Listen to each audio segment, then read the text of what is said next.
Lotus plan बनाया था उन्होंने कि हम हिमाचल प्रदेश में बनी हुई सरकार को जो है वो कांग्रेस पार्टी की उसको तोड़ के हम अपनी सरकार बनाएंगे। ये बजट जो है ये देश का बजट नहीं, ये देश जो है वो एनडीए का बजट है। अब कांग्रेस पार्टी जो है वो बहुमत में अब कोई आया राम गया राम वाली बात नहीं। 125 से जो ज़्यादा खर्चेगा उसको हम बिलिंग करेंगे जी। अब हमने ऑर्गेनिक फार्मिंग की तरफ ध्यान दिया है और मैंने कह दिया है कि 3 रुपये किलो ऑर्गेनिक मन्योरिंग मैं उनसे खरीदूंगा किसान से। स्वागत है आपका अनंत ज्ञान टीवी में। मैं रीत वशिष्ठ एक बार फिर आप सभी के बीच में हाजिर हूँ। ज्वाली विधानसभा क्षेत्र में इस वक्त मैं बैठी हूँ और यहाँ के जो विधायक हैं वो पिछले 5 सालों से विधायक रह चुके हैं और एक बार के जो है वो मेंबर ऑफ पार्लियामेंट भी रह चुके हैं। जी हाँ, मैं बात कर रही हूँ प्रोफेसर चंद्र कुमार जी की, जो इस वक्त मेरे साथ मौजूद हैं। सर, सबसे पहले स्वागत है आपका। सबसे पहले आप लोगों का धन्यवाद है अनंत ज्ञान के लिए, जो आप लोग इतनी दूर से मेरा इंटरव्यू लेने के लिए आए हैं, बहुत बहुत धन्यवाद जी। तो सर, शुरुआत ही ऐसे करूँगी कि बाई इलेक्शन हुए हैं सर, तो दल बदल भी हुआ है लोगों में, तो क्या कहना चाहेंगे इसके ऊपर आप? देखिए, बाई इलेक्शंस में, दोनों बाई इलेक्शंस में जी। भारतीय जनता पार्टी का जो प्लान था, जिसको ये कहते थे कि लोटस प्लान बनाया था उन्होंने जी। कि हम हिमाचल प्रदेश में बनी हुई सरकार को जो है वो कांग्रेस पार्टी की उसको तोड़ के हम अपनी सरकार बनाएंगे। और उस कार्यक्रम में ये इसलिए करना चाहते थे कि उन्होंने पहले कर्नाटका की सरकार हिंदुस्तान में तोड़ी, इसी तरह से उन्होंने महाराष्ट्र की सरकार जो है वो हिंदुस्तान में तोड़ी। तो उनका ये कार्यक्रम है कि जहाँ जहाँ भी कांग्रेस पार्टी की सरकारें बनी हैं, जो दूसरे पार्टी की सरकारें बनी हैं, उनको तोड़ो, डिस्टर्ब करो, एमएलओ की खरीदो फरोख्त करो और इस तरह से अपना अस्तित्व जो बनाने की कोशिश की जी। तो ये जो इन्होंने यहाँ भी एक लोटस नाम का जो है वो प्रयास किया है और जिस प्रकार से क्रॉस वोटिंग हुई राज्यसभा के मेंबर्स की जी। और कुछ कांग्रेस पार्टी के बड़े महत्वाकांक्षी एमएलएज थे, उन्होंने 6 एमएलए जो थे वो कांग्रेस पार्टी को छोड़ के चले गए और इस तरह से 3 इंडिपेंडेंट जो है वो छोड़ के चले गए।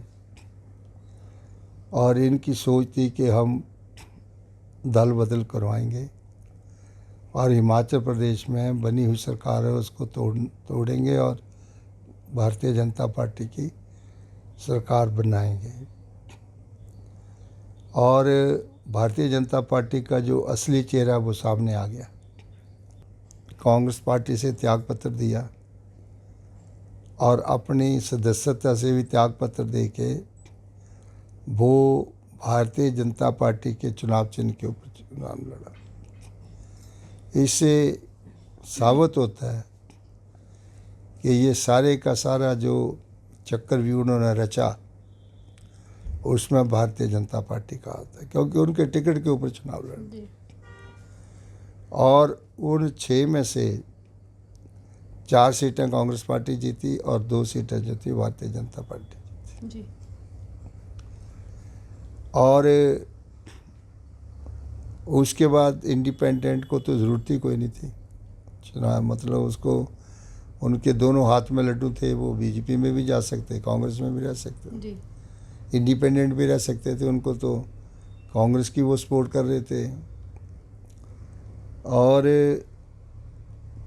इंडिपेंडेंट जो है उनको देख कर के उन्होंने भी त्यागपत्र दे दिया कि हो सकता है कि हमारा भी दाव लग जाए और हम भी मंत्री बन जाए।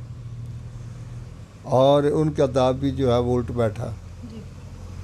और अभी जो चुनाव हुए हैं उसमें भारतीय जनता पार्टी सिर्फ थोड़े से मार्जिनल वोटों से हमीरपुर की सीट जीत सके, जो 1000 कुछ वोटों से जी जी कांग्रेस पार्टी ने लूज़ किया। बाकी सीटों के ऊपर कांग्रेस पार्टी ने अच्छी विजय हासिल किया और भारतीय जनता पार्टी के टिकट के ऊपर इंडिपेंडेंट लोग भी लड़े। जी।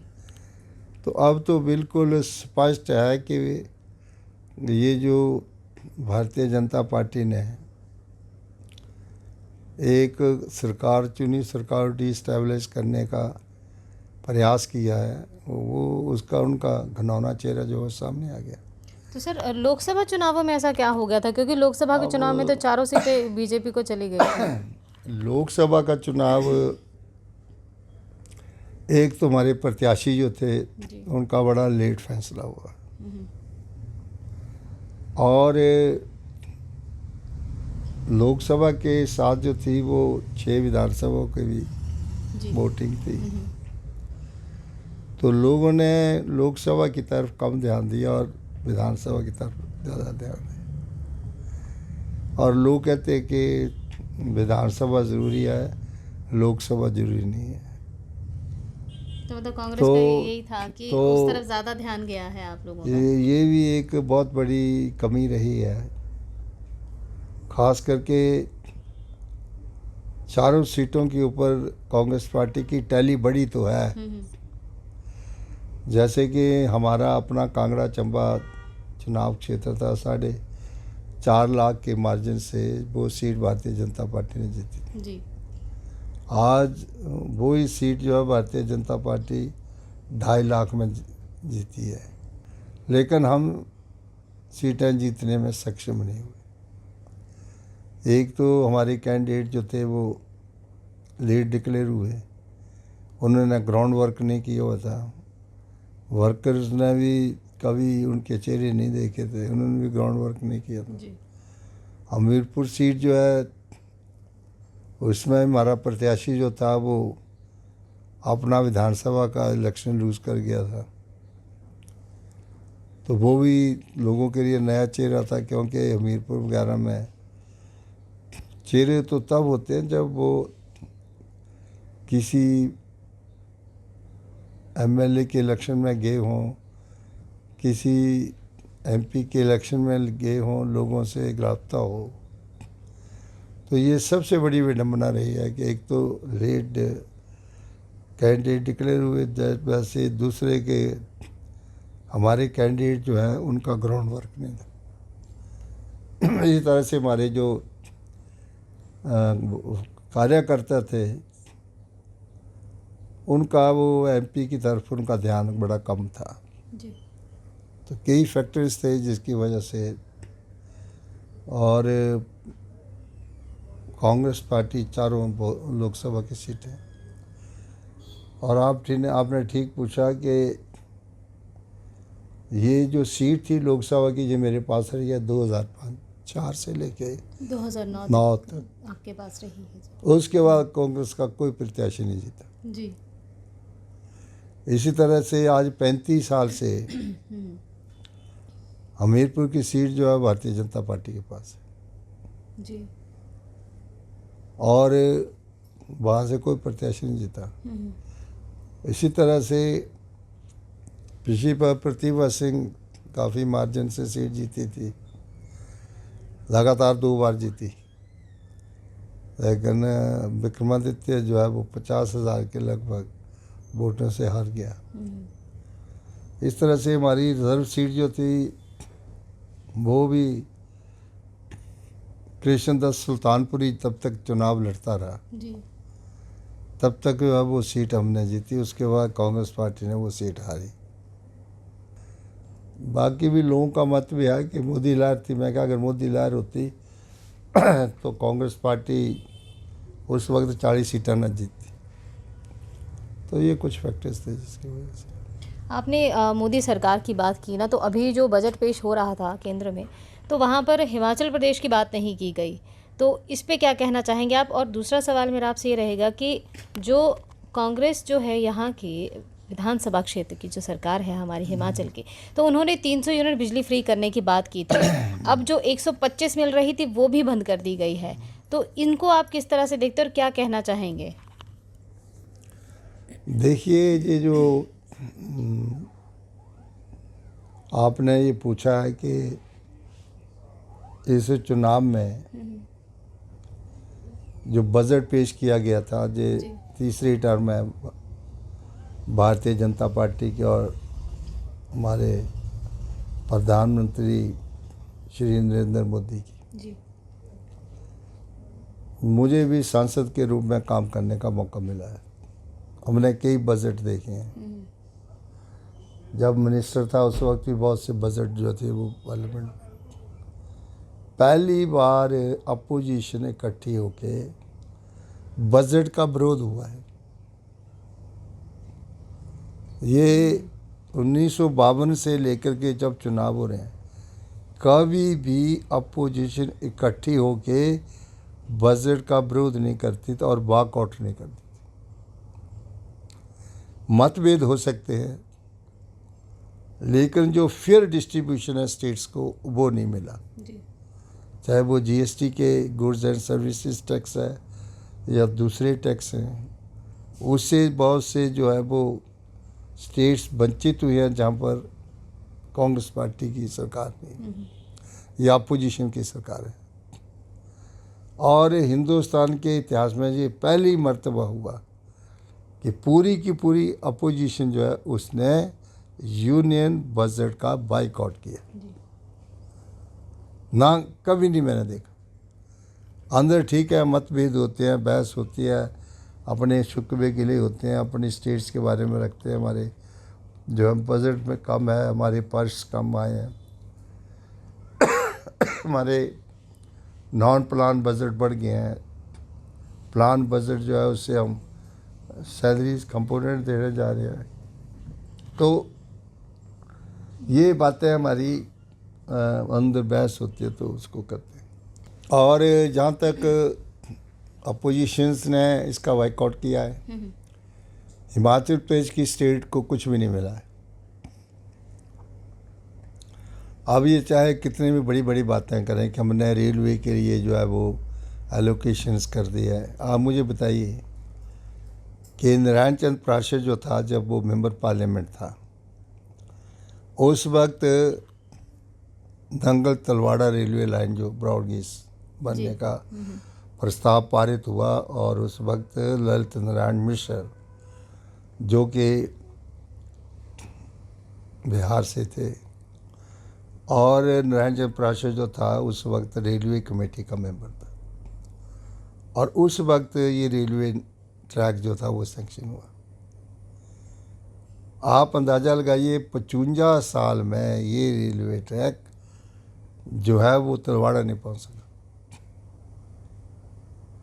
बीच में एक आध बार हमारी सरकार है, बाकी तो धूमल और उसका बेटे ने शासन किया। कहते थे हमीरपुर को जोड़ेंगे, कहते फलानी चीज़ को जोड़ेंगे। उसके बाद जब राजा वीरभद्र सिंह मुख्यमंत्री थे तो भानुपल्ली वेरी की जो लाइन है उसकी जो है उस वक्त सैंक्शन हुई, और सैंक्शन के बाद उन्होंने हमारे ऊपर एक राइडर लगा दिया कि जो हम ज़मीन एक्वायर करेंगे उसका कंपनसेशन स्टेट गवर्नमेंट देगी और बाकी जो है वो हम पैसा देंगे। ये कभी नहीं होता कि सारी की सारी, आज आपको पता है कि लैंड एक्विजिशन एक्ट उसको बदला है। आज कंपनसेशन के रेट जो है वो हाइक हो गए हैं। मार्केट प्राइस के ऊपर ज़मीनें एक्वायर करनी पड़ती है, फिर उसके ऊपर सोल्यूशन देना पड़ता है। तो चलते चलते आज कॉस्ट जो है वो कितनी बढ़ गई है। तो उस वक्त सरकार ने ये एग्रीमेंट जो है वो हिमाचल गवर्नमेंट ने की। इनको पूछो कि आपने कौन सी रेलवे ट्रैक बनाया, कौन सा रेल लाइन बनाई। ये बड़ी बातें करते हैं कि अटल टनल इनकी थोड़ी है कि जी अटल ने एक सपना देखा था। सपने तो हम रोज़ देखते हैं, लेकिन सपनों को साकार करने के लिए पैसे का साधन होना चाहिए। जब सेंटर में हमारी सरकार थी, डॉक्टर मनमोहन सिंह जो थे वो हमारे प्राइम मिनिस्टर थे, और उस वक्त जो है वो हिमाचल प्रदेश में जो थी वो धूमल की सरकार थी, और उस वक्त श्रीमती सोनिया गांधी को बुलाया गया और उन्होंने इस टनल का शिलान्यास किया और काम शुरू। जी। उसका नाम ही नहीं है, उस शिलान्यास की वो पटक का जो है है नहीं, अटल का तो कहीं नाम ही नहीं है, उसकी तो कहीं पटका नहीं लगी। वो तो क्योंकि हमारी वो यूनाइटेड यूपीए की वो अध्यक्षा थी, उसको बुलाया गया और राजा वीरभद्र सिंह आए, उस वक्त प्रेम कुमार धूमल मुख्यमंत्री थे, और उन्होंने उसका जो है वो शिलान्यास किया था। उसके बाद सुरंग का काम शुरू हुआ। ये कहाँ बीच में आती है, अटल कहाँ जाता है बीच में। पर जिसकी लाठी उसकी भैंस, जो मर्जी करवा लो, ये बात थी। दूसरी बात, तीसरी बात आपने जो कही है कि कांग्रेस पार्टी में को रूल स्टेट्स है हिमाचल, तो बजट में मैं देख रहा था, उसमें तो बड़ी अनदेखी हुई है। कोई सेक्टर देख लो आप, चाहे एग्रीकल्चर देख लो, रोड्स देख लो, पानी की स्कीमें देख लो, जितना मिलना चाहिए उतना तो मिला नहीं है। अगर 5-10% बढ़ोतरी है, ये एक नॉर्मल चीज़ है, ये तो बजट में होती है। तो बहुत सी स्टेटें इग्नोर हुई हैं, उसमें हिमाचल प्रदेश भी एक स्टेट है जो इग्नोर हुई है बजट में। तो कुल मिलाकर के ये बजट जो था ये बिल्कुल नौजवान विरोधी भी रहा है, जिस पर कोई नई नौकरियों का, कोई रोज़गार का नहीं है। कीमतें आसमान पे चढ़ रही हैं, और इस बजट को देख के ये लगता है कि ये बजट जो है ये देश का बजट नहीं है। ये देश जो है वो एनडीए का बजट है। अपनी सरकार को चलाने के लिए, खुश करने के लिए इस बजट को बनाया गया, जिसमें नीतीश कुमार जो है बिहार से हैं, चंद्रबाबू बाबू नायडू जो है, उनका जो उन्होंने मांगा उसके ऊपर थोड़ा बहुत लिपा पोची करके उनको दे दिया। कोई नया स्पेशल ग्रांट्स, स्पेशल हमारी जो ख़ास करके नॉन प्लान एक्सपेंडिचर हमारा बढ़ रहा है, उसके लिए कोई मीट आउट करने को नहीं। प्लान सेक्टर भी हमें कुछ ज़्यादा नहीं मिला जिससे हम कोई ग्रोथ जो हम बता सकें। और पेंशन भोगी दूसरे लोगों की लाइबिलिटीज़ बहुत है, पिछली सरकार छोड़ के गई है, उसको पूरा करने के लिए जो है वो हमें धन जो है वो जुटाना पड़ता है। 300 यूनिट बिजली की जो बात कर रहे थे कि जो हिमाचल प्रदेश की सरकार है उसने 300 यूनिट बिजली फ्री दी थी, जो 125 यूनिट है वो भी कांग्रेस सरकार ने अभी बंद कर दी है। तो उस पे 125 यूनिट बिजली हमने नहीं किया बंद, वो तो जारी रहेगी जी। 125 से जो ज़्यादा खर्चेगा उसको हम बिलिंग करेंगे जी।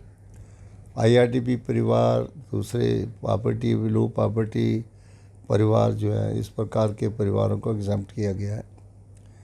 और जो क्लास सक्षम है, जो दे सकती है, जैसे कि हमारे एमएलएज हैं, मिनिस्टर्स हैं, एक्स एमएलएज हैं, क्लास 1 अफसर है, क्लास 2 अफसर्स हैं, पेंशनर्स हैं, है ना, इंडस्ट्रियलिस्ट हैं।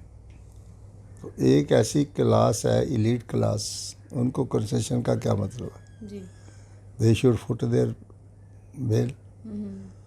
और हम फेवीज बांटने में विश्वास नहीं रखते। हम कहते हैं कि गरीब को बेनिफिट मिलना चाहिए, लेकिन उसके एपेज में जो हैव एंड हैव नॉट्स, जो अच्छे हैं, समृद्ध हैं, एलीट लोग हैं, उनको बेनिफिट नहीं मिलना चाहिए, दे शुड पे। तो ऐसी बात नहीं है कि इसमें किसी सेक्शन को जो है वो इग्नोर किया गया है। हमने गरीब आदमी को इग्नोर नहीं किया। 125 यूनिट उनको ऑलरेडी मिल रहे हैं।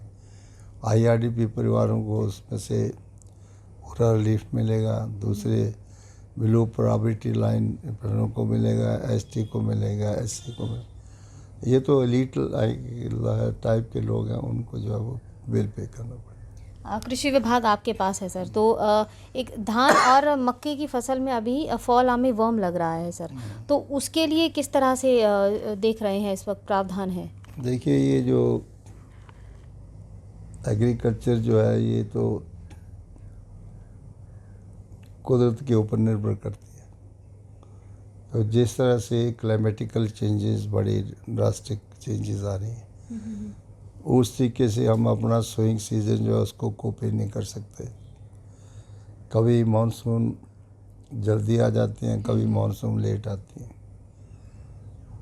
और जब बारिश कम होगी, स्कैंटी रेनफॉल होगी, टेम्परेचर जो है बढ़ेगा, तो कई किस्म के इंसेक्ट जो हैं वो एग्रीकल्चर के ऊपर लगते हैं। पीछे मैंने देखा था कि पिछली क्रॉप में भी काफ़ी नुकसान हुआ था किसानों का। इस बार उसकी अर्ली डिटेक्शन हो गई है। अभी 2 दिन पहले मैंने सारे एग्रीकल्चर डिपार्टमेंट के जो हमारे ऑफिसर हैं, एक्सपर्ट्स हैं, उनको बुलाया था, यूनिवर्सिटी के साइंटिस्ट को बुलाया था, दूसरे काम करने वाले लोगों को बुलाया था। तो हमने खेत में जाके मुआयना किया है, जाके उनको जो है वो हमारे साइंटिस्ट ने इनिशियल जो है वो स्प्रे करनी है, किस स्टेज पे स्प्रे करनी है, उसके बारे में लोगों को अवगत करवाया।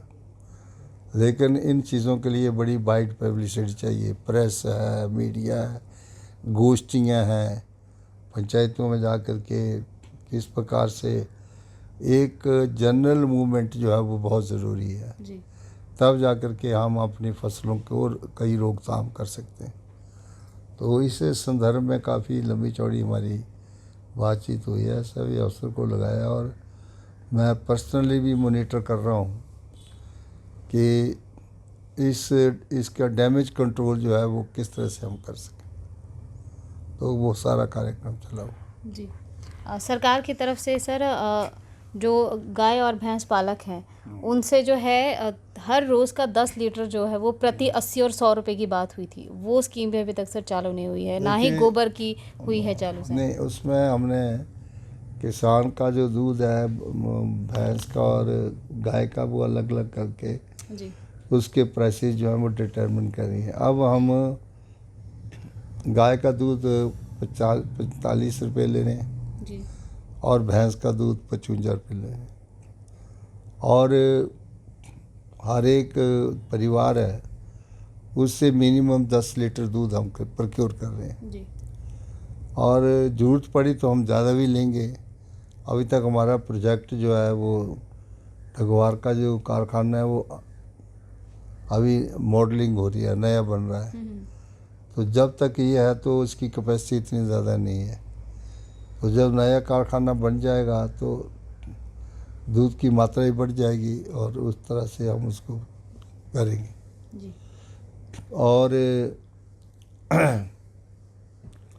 ये कारखाना जो है वो बड़ी जल्दी बनने वाला है, उसके लिए हमने पैसे का प्रावधान कर दिया है और हम नाबार्ड से भी, बैंक से भी बातचीत कर रहे हैं ताकि कम ब्याज के ऊपर हमें और ज़्यादा पैसा मिल सके। जी। तो इसके अलावा भी सर गरीबों की आर्थिकी को बढ़ाने के लिए और आप क्या कर रहे हैं? देखिए, गरीबों की आर्थिक जो पोजीशन को सुधारने के लिए मेरा ये सोच है कि जो हमारा गरीब आदमी या किसान है, अगर उसकी मंथली इनकम जो है वो 22-23 हज़ार रुपया अगर हो तब जाके एग्रीकल्चर सस्टेनेबल हो। अब हमने ऑर्गेनिक फार्मिंग की तरफ ध्यान दिया है। जी। पहले हम जो है वो ग्रो मोर फूड के नारा देते थे कि ज़्यादा जो है वो अनाज पैदा, ग्रो मोर फूड। जी। जी। और उस वक्त हमने सारे देश में हरित क्रांति लाई। उसके बाद वाइट रेवोल्यूशन आया, दूध क्रांति आई। अब जो नारा हमने पहले लगाया था उसको अब चाहते हम कि थोड़ा उसमें मॉडिफिकेशन हो जाए कि हम मैन्योरिंग का ठीक यूज़ करें, ऑर्गेनिक मैन्योरिंग। अब कई साइंटिस्ट जो है इसको ऑर्गेनिक खेती को प्राकृतिक खेती कहते हैं, लेकिन खेती है ही प्राकृतिक। कोई भी खेती है वो प्राकृतिक ही है। जी। तो उसके लिए कोई अलग से भारत सरकार में बजट की अलॉटमेंट नहीं है। ये तो हमारी ही सरकार में जो है वो चंद लोग बैठ करके उन्होंने प्राकृतिक खेती का कार्यक्रम शुरू कर दिया। वैसे तो उसको ऑर्गेनिक खेती कहते हैं, ये मल मूत्र से तैयार की हुई खेती। और इस संदर्भ में जो है वो अभी जो हमारे एग्रीकल्चर एक्सपर्ट्स जो हैं उन्होंने कुछ ऑर्गेनिक खेती का कार्यक्रम शुरू किया है, और मैंने कह दिया है कि 3 रुपये किलो ऑर्गेनिक मन्योरिंग मैं उनसे खरीदूंगा किसान से।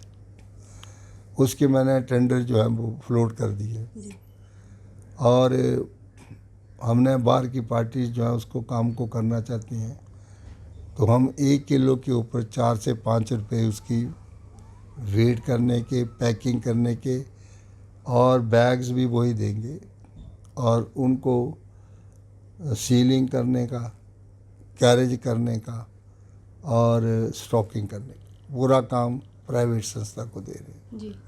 और वही गोबर जो है जो हमने लिया हुआ है उसको आगे हॉर्टिकल्चर डिपार्टमेंट को बेचेंगे, और अपने जो हमारे एग्रीकल्चर फार्म हैं उनमें हम एग्रीकल्चर प्रैक्टिसेस करेंगे और उसको टूरिज़्म के साथ जोड़ेंगे। एग्रीकल्चर मतलब एग्रो टूरिज़्म, जी। किस प्रकार की हम फसलें उगा सकते हैं, सब्जियां उगा सकते हैं, कुछ लॉग हॉट्स जो हैं उनको डिज़ाइन करेंगे। तो मेरा प्रयास है कि जितने मेरे एग्रीकल्चर फार्म हैं उनको मैं फंक्शनल करूं, मॉडल बनाऊं, और उस मॉडल को रेप्लिकेट करके जो गरीब किसान है उसके खेत तक लेके जाऊं। जी। ये है, और इससे उसको पैसे की फ़ायदा होगा। ऑर्गेनिक मन्योरी का 50% हम खरीदेंगे, 50% जो है वो अपने खेत में डालेगा, और 30 रुपये किलो मक्की और 40 रुपये किलो कणक हम उससे खरीदेंगे। तो एक तो लोगों का जो है वो फ़ायदा उसमें होगा, और इससे उनके इनकम में इजाफा होगा। तो ये कार्यक्रम शुरू किया। खेती की आप बात कर रहे हैं, ऑर्गेनिक खेती करवाएंगे, तो एक फीना सिंह नहर है नूरपुर की, वो बनकर तैयार है, लेकिन अभी उसमें पानी का डिस्ट्रीब्यूशन नहीं हो पा रहा है सर। तो कहाँ वो काम अटका पड़ा है सर अभी तक? देखिए, ये बड़े बड़े प्रोजेक्ट जो थे वो मेरे टाइम में आए जी। चाहे वो सदाथा नहर है या शाह नहर है, फीना सिंह स्कीम है। ये प्रोजेक्ट जब हमने कंसीव किए थे तो हमारा ये था कि इन प्रोजेक्टों का पानी जो है वो खेतों को लगेगा और खेत हरे भरे होंगे। जी। चैनल तो बना दिए, मेन चैनल में तो पानी चला गया, लेकिन खेत तक नहीं पहुंचा। जी। और इसलिए खेत तक पानी तभी पहुंचेगा जब डिस्ट्रीब्यूशन सिस्टम ठीक होगा। हर खेत का के ऊपर जो है वो डिस्ट्रीब्यूशन ठीक होगा, और वहाँ के जो किसान हैं उनको जो है वो उनकी भागीदारी सुनिश्चित की के काम किया जाए। तो अभी फीना सिंह स्कीम जो है इसका पैसा भी भारत सरकार से नहीं आया, वो सारी स्कीमों का डिस्ट्रीब्यूशन का पैसा नहीं आया। जी। तो कुछ स्कीमें हमने जायका में दी हैं क्योंकि उनके पास कुछ पैसे हैं, तो कुछ रीमॉडलिंग हम इनसे करवा लेंगे। बाकी जैसे जैसे पैसा आएगा उसी के अकॉर्डिंगली हम अगली प्लान जो है बनाएंगे। ये जी। सर करीब 1.5 साल जो है वो उपचुनाव में और इन संसदीय चुनावों में ही निकल गया है, तो बाकी के बचे जो साल हैं उनमें आप किस तरह से अपने कार्यों को जो है नूरपुर क्षेत्र में गति देने वाले हैं? देखिए, पहले तो हमारा 1.5 साल जो है वो चुनावों में ही है। एक चुनाव है, फिर दूसरा, फिर तीसरा। जी। अब कांग्रेस पार्टी जो है वो बहुमत में है, अब कोई आया राम गया राम वाली बात नहीं है। और हम सभी जो है वो युद्ध स्तर के ऊपर इम्प्लीमेंटेशंस करेंगे और हर डिपार्टमेंट का जो है वो रिजल्ट्स ओरिएंटेड प्रोग्राम होगा और हम सुनिश्चित करेंगे कि हर डिपार्टमेंट जो है वो ईमानदारी से काम करके जो उनका रोड मैप है उसको पूरा करने का प्रयास करें। जी ये मैं कह रहा था। जी सर, आपने अपना समय दिया तो मैं आखिर में एक सवाल करना चाहूँगी कि आप अपने 5 सालों के कार्यकाल में जब रहे हैं तो आपने पर्यावरण है, उच्च शिक्षा है और कृषि में भी आपने बहुत योगदान दिया है, अहम आप पदों पर रहे हैं। तो कांग्रेस पार्टी में रहते भी और कांगड़ा के भी आप बहुत एक कद्दावर नेता रहे हैं। तो कांग्रेस में भी फ़िलहाल देखा गया है कि जो अभी चुनाव लड़कर आए हैं उनको जो है वो पहले ही पद दे दिया जा रहा है, जबकि जो पुराने नेता हैं उनके साथ बेरुखी की जा रही है। तो क्या कहना चाहेंगे सर, इस पर आप थोड़ा सा बताइए। देखिए, ऐसा है कि अभी सरकार को 3 साल 3.5 साल अब बाकी हैं जी और मैं सभी में को बैठ कर के इस पर चर्चा करनी चाहिए और जो सरकार के प्रोग्राम्स हैं, जो हमारे घोषणा पत्र में जिनके हमने वायदे किए हैं उनको हम पूरा करें और युद्ध स्तर के ऊपर काम करके एक अच्छे रिजल्ट देने की कोशिश करें। जी लिपापोची वाली बात नहीं है, हर डिपार्टमेंट को जो है वो जवाबदेही होना पड़ेगा, एडमिनिस्ट्रेशन को जवाबदेही होना पड़ेगा और जो हमारे मंत्री लोग हैं उनको भी जवाबदेही होना पड़ेगा। जी और इसलिए हर डिपार्टमेंट की टाइमली रिव्यू हो, उसको सेक्रेटरीज रिव्यू करें, मिनिस्टर रिव्यू करें और इस प्रकार से जहाँ जहाँ जो हमारे लूप होल्स हैं, कमी है, उनको हम बैठ करके उन और प्रॉब्लम को सॉर्ट आउट करें। ये बहुत ज़रूरी है। जी धन्यवाद। बहुत बहुत धन्यवाद सर हमसे बात करने के लिए। जी धन्यवाद। तो ये थे हमारे साथ चंद्र कुमार जी, प्रोफेसर चंद्र कुमार जी, जिन्होंने हमसे बातचीत की है नूरपुर विधानसभा क्षेत्र के बारे में सारी, की किस तरह से जो है वो बाकी का जो कार्यकाल इनके पास बचा है वो किस तरह से नूरपुर क्षेत्र में लगाने वाले हैं। तो ज्वाली क्षेत्र के लिए कि क्या काम करने वाले हैं उनके बारे में हमारे साथ चर्चा की है। तो फिलहाल के लिए अनंत ज्ञान में इतना ही। धन्यवाद।